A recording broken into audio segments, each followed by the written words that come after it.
안녕하세요. NCS 강사 이민지입니다. 자, 이번에 저랑 함께 하실 영역은 직업윤리입니다. 윤리는 학교에서도 굉장히 많이 배운 과목 중에 하나죠. 근데 NCS에서는 이 윤리를 어떤 관점으로 보고 있는지 저랑 함께 살펴보도록 하겠습니다. 기본적으로 윤리는요, 사전적인 정의에서는 사람과 사람의 관계에서 우리가 마땅히 지켜야 하는 사회적인 규범으로 정의를 해놓고 있는데요. NCS는 직업과 관련된 윤리이기 때문에 자, 직업활동은 수많은 사람과 관계를 맺고 상호작용을 하는 것이기 때문에 직업인들은 직업활동을 수행할 때 있어서 사람과 사람 사이에 지켜야 할 윤리적인 규범을 따라야 한다고 정의를 해놓고 있습니다. 자, 여기서 포인트는 바로 이 직업활동과 바로 상호작용이 포인트가 되겠습니다. 조직은요, 여러분, 사람과 사람, 그러니까 팀원과 팀원들끼리의 상호작용을 통해서 결국에는 조직의 성과를 창출하고 목표를 달성하는 게 궁극적인 목표가 되겠죠. 그렇기 때문에 NCS에서 이 직업윤리에서의 포인트는 바로 서로의 상호작용이라는 거, 그러니까 사람과 사람들 사이에 지켜야 할 직업적인 업무적인 윤리라는 거를 포인트로 잡고 가셔야 합니다. 자, NCS 10가지 영역 중에서 유일하게 인성과 관련된 부분이 바로 이 직업윤리입니다. 그렇다고 해서요, 여러분, 기존의 인성시험과 관련된 부분은 아닙니다. 그럼 어떤 문제가 출제가 되냐면 최근의 이슈인 성희롱이나 성추행, 이러한 시사적인 문제가 바로 직업윤리에서 문제로 출제가 됩니다. 결국 이 모든 것은 직장 생활을 잘하기 위한 방편으로 접근하셔야 된다는 겁니다. 자, 그러면 NCS 직업윤리가 하위 항목으로 어떤 것이 있는지 보시면요, 두 가지가 있습니다. 근로윤리와 공동체 윤리가 있네요. 근데 이 NCS 직업윤리를 공부하신 분들이라면 굉장히 기준을 잡기가 힘드실 수도 있어요. 여러 인강을 들어보시면 윤리적인 부분에서 관점을 굉장히 다양하게 접근하고 있거든요. 그럼 여러분들은 인강을 들으실 때마다 과연 어떤 게 맞는 말인지 좀 혼란이 가중될 수 있으신데요. 그래서 저희는 NCS 이 각각의 하위 직업윤리에 해당하는 하위 항목을 NCS 매뉴얼에서 나와 있는 것을 핵심 내용을 정리해 놓았습니다. 그러니까 여러분들께서는 공부를 하실 때 교재에 나와 있는 이 NCS 직업윤리의 매뉴얼에 나와 있는 핵심 내용이 정리되어 있는 거를 포인트로 잡고 가신다면 혼란이 조금 줄이실 수 있을 것 같아요. 그럼 근로윤리부터 한번 살펴보겠습니다. 근로윤리는 직업인으로서 필요한 윤리입니다. 개인윤리, 시민준법 정신이 아닙니다. 자, 여기서 말하는 개인윤리는요, 여러분, 개인의 가치관에 대한 부분인데요. 여러 명의 사람이 있는데 모두 다 같은 가치관을 가질 수가 없죠. 제가 괜찮다고 생각하는 부분은 다른 사람이 봤을 때는 괜찮지 않을 수가 있기 때문에 개인의 가치관에 해당하는 부분이 아닙니다. 직업인으로서의 불이한 윤리를 말하고요. 따라서 회사 생활하는 데 있어서 건전한 조직 문화와 부정부패, 직원들 간의 관계 또는 공정한 직무 수행에 관한 사례가 지문으로 제시가 되고요. 그 부분에서 옳은 것 또는 옳지 않은 것을 고르는 문제가 출제가 됩니다. 직장 생활에서 지켜야 할 일련의 상식적인 행동이 무엇인지 기본적으로 숙지하셔야 됩니다. 자, 그럼 공동체 윤리는 뭐냐면 근로윤리는요, 여러분, 내가 이 개인의 입장으로서 보시는 관점인데요. 자, 개인의 입장에서 보는 관점인데 공동체 윤리는 조직의 입장에서 보는 관점입니다. 자, 조직의 입장에서 보는 관점입니다. 따라서 조직 관계형 윤리가 필요하게 되는데 이게 무슨 말이냐면요, 여러분. 개인이 길을 가다가 사람을 죽이게 되면 그거는 살인죄죠. 하지만 군인의 살인은 죄가 아닙니다. 왜죠? 바로 조직의 특수성 때문입니다. 군인이 군대라는 조직에 있을 때 전쟁이라는 그런 특수한 상황에서 상대편에 있는 군인을 죽였을 때는 그때는 살인죄가 적용되지 않죠. 그거는 바로 이 조직윤리라는 공동체 윤리라는 특수한 관점이 적용되기 때문입니다. 이 부분에서는요, 여러분, 회사의 금품수수, 뇌물청탁 등 이 부분도 마찬가지로 시사적인 문제와 관련되어 출제가 되기 때문에 기본적으로 이 시사를 알고 계신다면 문제를 푸는데 훨씬 빠르게 접근하실 수가 있습니다. 제가 자꾸 앞에서도 말씀드렸고 지금도 말씀드리지만 시사적인 부분과 연관돼서 출제가 된다고 하는데 NCS에서는요, 많은 부분이 시사와 연관되어 출제가 되고 있습니다. 그렇기 때문에 평소에 뉴스나 신문을 많이 보시는 게 문제를 푸는데 굉장히 유리할 수 있습니다. 자, 그러면 사실 신문이나 뉴스를 읽는 거는 좀 뻔한 얘기이기도 하잖아요.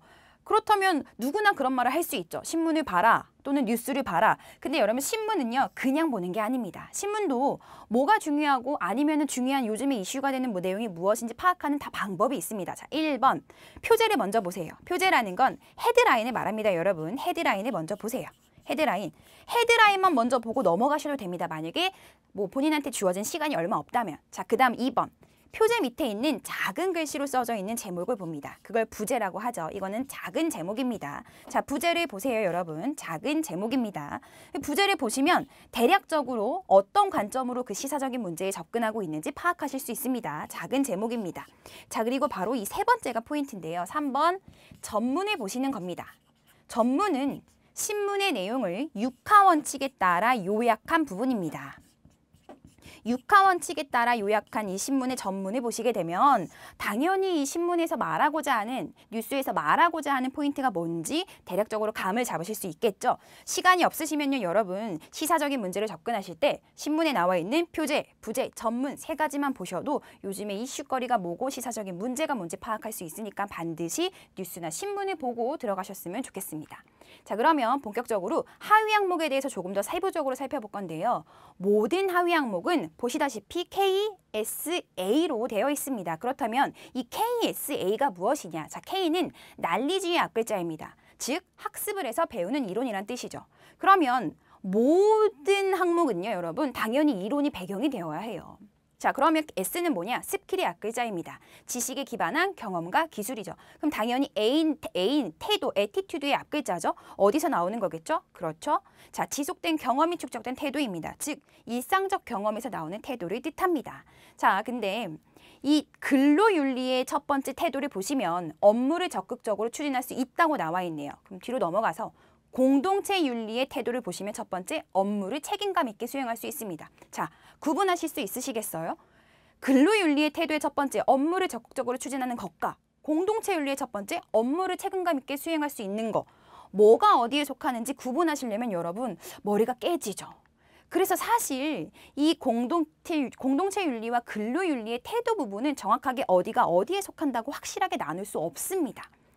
그렇죠. 왜냐하면 자기가 본인이 회사에 들어가서 조직에서 일을 한다고 가정을 할 때 나는 개인이지만 개인이자 곧 조직의 일부이기 때문에 정확하게 엄격히 구분할 수 없다는 것이 바로 이게 포인트가 됩니다. 그러면 어떤 부분을 기준으로 자꾸 공부를 하셔야 되냐면 바로 이 스킬 부분입니다.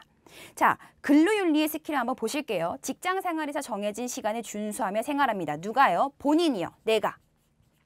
맡은 바 역할을 타인에게 전가하지 않는 행동입니다. 누가요? 바로 내가죠.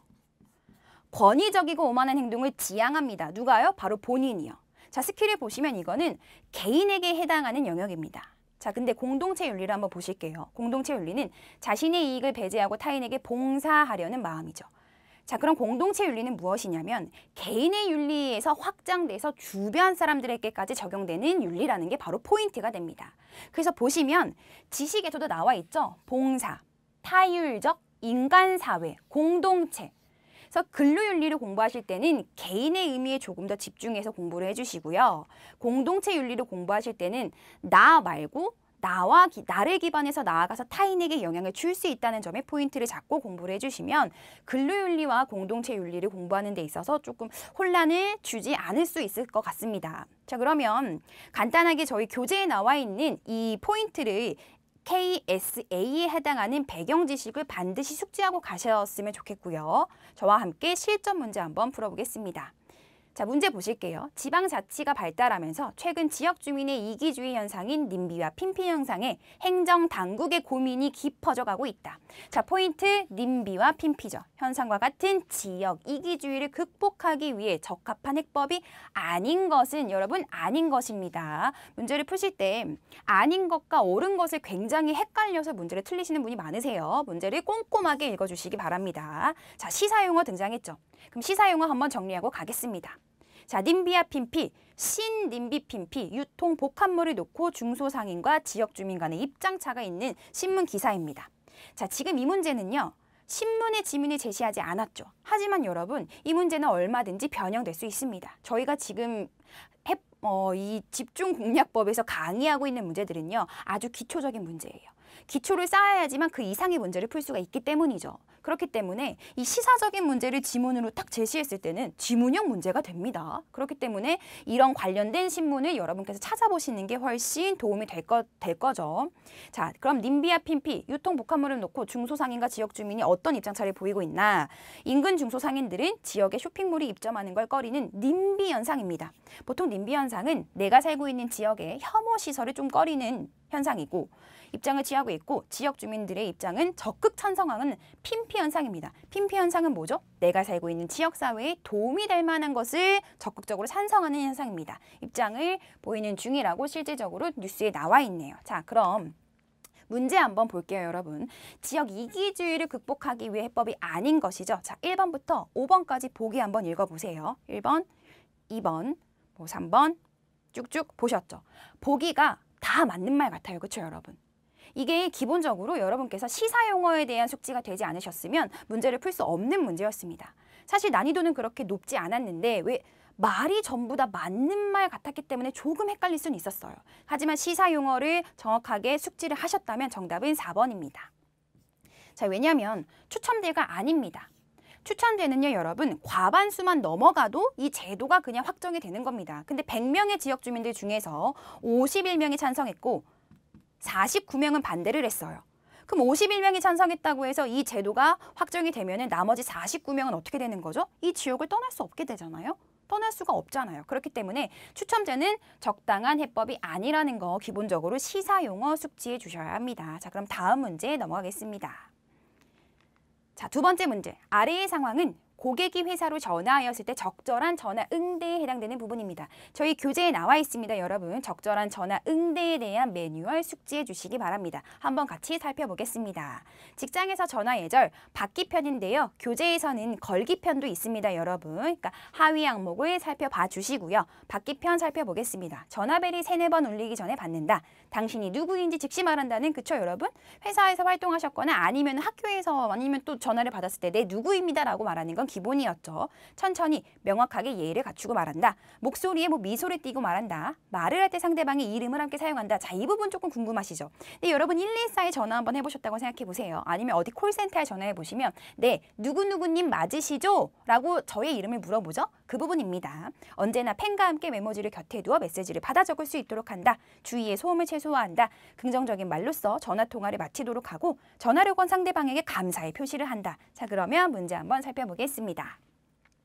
자, 문제 보시면 A, 고객이 감사합니다라고 말했을 때 응대하시는 분이 네, 그렇습니다. 자, 입장을 한번 바꿔놓고 생각해 볼까요? 고객이 감사합니다라고 말했어요. 여러분이 전화 걸었을 때 감사합니다라고 먼저 말했습니다. 근데 받는 사람이 감사합니다가 아니면 네 라고 말하면 당황하시죠? 그렇기 때문에 A, 당연히 틀린 답이 되겠습니다. B, 고객이 용건을 전하고자 할 때 네, 누구시라고 전해드릴까요? 맞는 답 같죠? C, 고객이 이름을 알리고자 할 때 실례지만 조남이 어떻게 되시죠? 맞는 답 같네요. D, 고객이 말이 들리지 않을 때 죄송합니다. 다시 한번 말씀해 주십시오. 맞는 답이죠? 그럼 셋 중에 뭐가 정답이 아닐까요? 정답은 B입니다. 자, 왜 그럴까요?